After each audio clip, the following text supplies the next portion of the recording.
We've all read a lot about revenge, if not experienced it ourselves. And some even say that revenge can be sweet. So let me start with a famous story we've all heard of the Jallianwala Bagh massacre in 1919.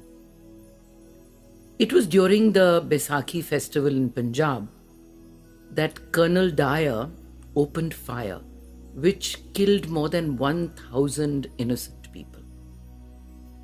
And it was later found out that the person who actually gave the order was the governor of Punjab, Michael O'Dwyer. He was the main reason behind this terrible, heart-rending massacre. So Udham Singh, who was a teenager, happened to see this incident. He carried that in his heart. And almost 28 years later, he followed this colonel and shot him in London in 1940.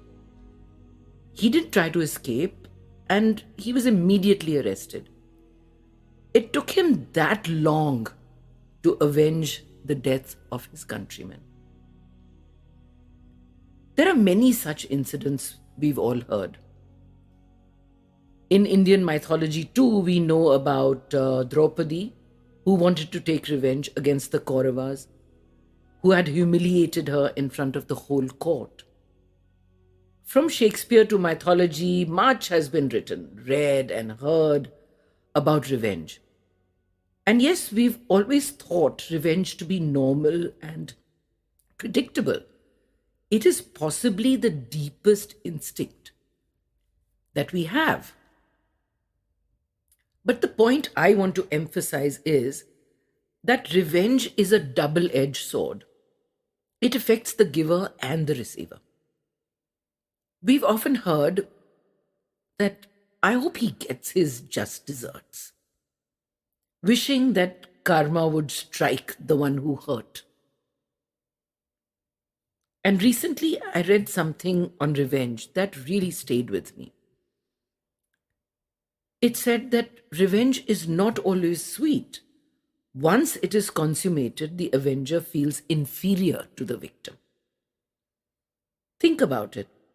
When we are hurt or betrayed, most of us believe that if the other one suffers, then we'll feel better and our emotional pain will lessen.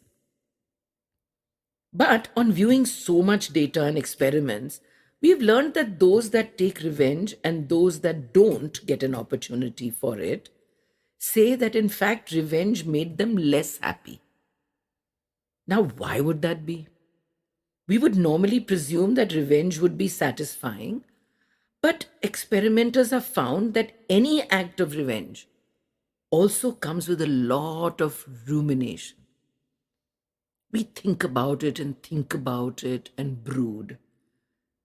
And the negative self talk says, I wish I could have just walked out and cut him out of my life. I wish I could have not just insulted him, but beaten him up too. So, if it hurts both people involved, why do people still have such a strong urge for revenge? I've found that most vengeful reactions tend to be provoked when someone feels that their honor or identity is threatened. Like, for instance, religion or the honor killings in parts of India. These are felt deeply and a violation of social and moral norms. It's like one's sense of safety is threatened. Whatever may be the reason, revenge ultimately doesn't make the avenger feel better. It may be an initial intoxicating rush, but people feel far less satisfied after they take revenge than they had imagined that they would feel.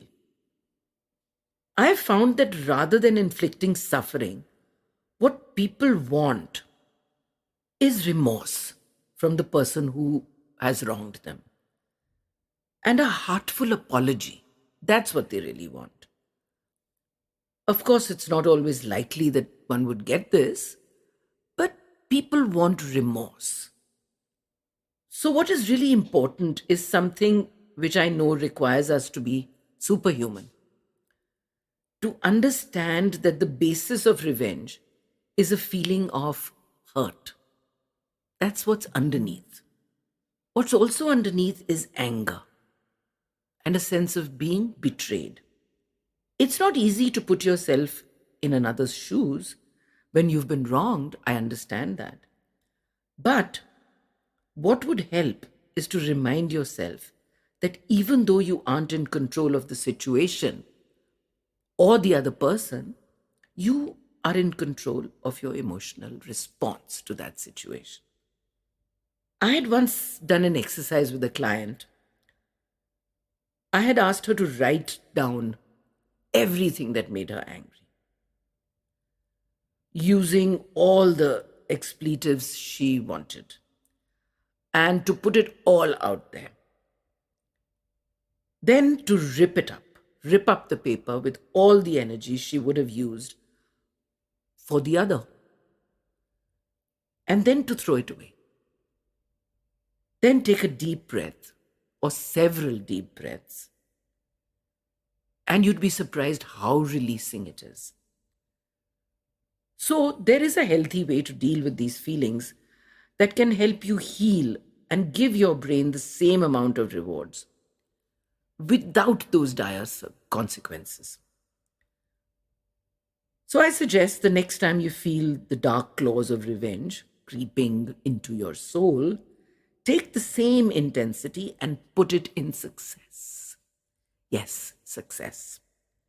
Put it towards movement, towards your goals.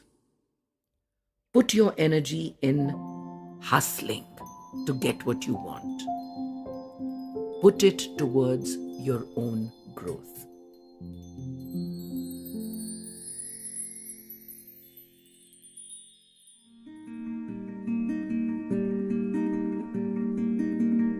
That was this week's episode for the Cellular Alchemist podcast with spiritual psychologist Ritu Malhotra.